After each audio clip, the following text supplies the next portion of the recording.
나의 망형지우 몽 또한 무엇을 달라 했어도 그만큼 내라 했어도 내가 얼마든지 주려 했는데 큰 실수는 한 줄 알아라.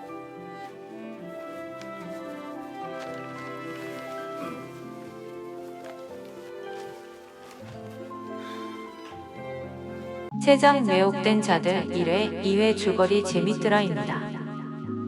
오랜만에 조정석 배우와 신세경 배우가 주연을 맡은 가상 역사극 세장 매혹된 자들이 시작되었습니다. 배경은 청의 공격으로 항복한 조선으로 지금의 왕은 조정석이 분한 이인의 형이 임금으로 있고 이인은 청의 인질로 끌려갔습니다.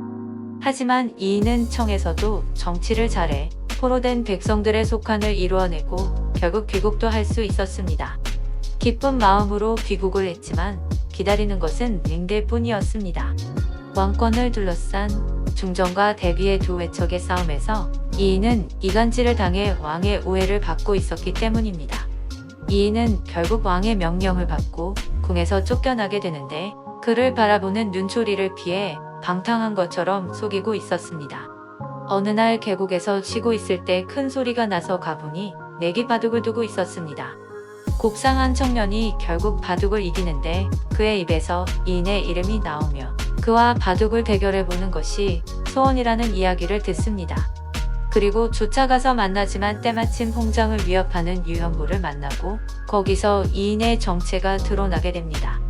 이 곱상한 청년은 사실 명의정 강항순의 딸 강희수인데 포로된 백성들의 속한을 돕기 위해 내기바둑으로 돈을 모으고 있었던 것입니다. 강희수는 홍기가 차서 병판의 아들 김명하에게 청혼을 받고 있었는데 강희수는 자신과 바둑을 두어 이기는 사람과 결혼한다고 그 청혼을 거절하는 상황이었습니다.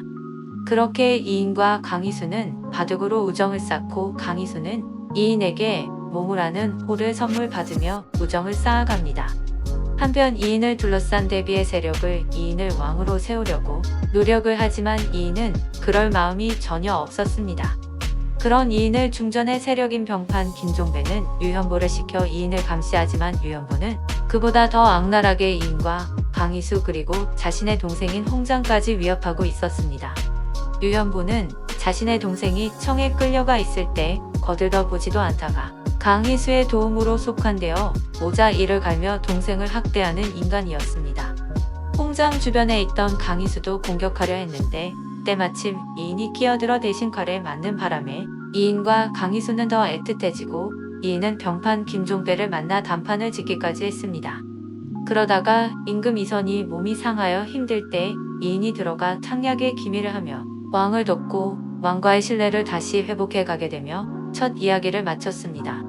이후에 왕권을 향한 두 외척 세력의 싸움에서 홍장과 강희수까지 곤욕을 치를 것 같은데 어떻게 강희수가 세작이 되는지 궁금해지는 이야기였습니다. 재밌더라였습니다.